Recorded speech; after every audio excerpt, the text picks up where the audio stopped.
powerful tool we all have. And I'm especially proud and inspired by all the women who have felt strong enough and empowered enough to speak up and share their personal stories. Each of us in this room are celebrated because of the stories that we tell. And this year, we became the story. But it's not just a story affecting the entertainment industry. It's one that transcends any culture, geography, race, religion, politics, or workplace. So I want tonight to express gratitude to all the women who have endured years of abuse and assault because they, like my mother, had children to feed and bills to pay and dreams to pursue.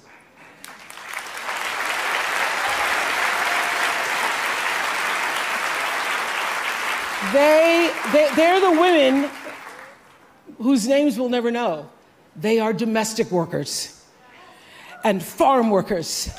They are working in factories, and they work in restaurants, and they're in academia and engineering and medicine and science. They're part of the world of tech and politics and business. There are athletes in the Olympics, and there are soldiers in the military. And there's someone else, Recy Taylor. A name I know, and I think you should know too. In 1944, Recy Taylor was a young wife and a mother. She was just walking home from a church service she'd attended in Abbeville, Alabama, when she was abducted by 6 armed white men, raped and left blindfolded by the side of the road, coming home from church. They threatened to kill her if she ever told anyone. But her story was reported to the NAACP, where a young worker by the name of Rosa Parks became the lead investigator on her case. And together, they sought justice. But justice wasn't an option in the era of Jim Crow. The men who tried to destroy her were never persecuted. Recy Taylor died 10 days ago, just shy of her 98th birthday. She lived, as we all have lived, too many years in a culture broken by brutally powerful men. For too long, women have not been heard or believed if they dared to speak their truth to the power of those men. But their time is up.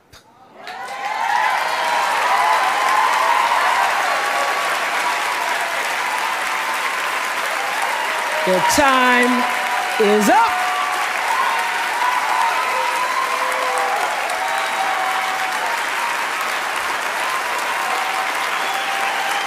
Their time is up. And I just hope that Recy Taylor died knowing that her truth, like the truth of so many other women who were tormented in those years, and even now, tormented, goes marching on. It was somewhere in Rosa Parks' heart almost 11 years later when she made the decision to stay seated on that bus in Montgomery. And it's here with every woman who chooses to say, "Me too." And every man who chooses to listen. In my career, what I've always tried my best to do, whether on television or through film, is to say something about how men and women really behave, to say how we experience shame, how we love and how we rage, how we fail, how we retreat, persevere, and how we overcome. And I've interviewed and portrayed people who've withstood some of the ugliest things life can throw at you, but the one quality all of them seem to share is an ability to maintain hope for a brighter morning, even during our darkest nights. So I want all the girls watching here and now to know that a new day is on the horizon. And when that new day finally dawns,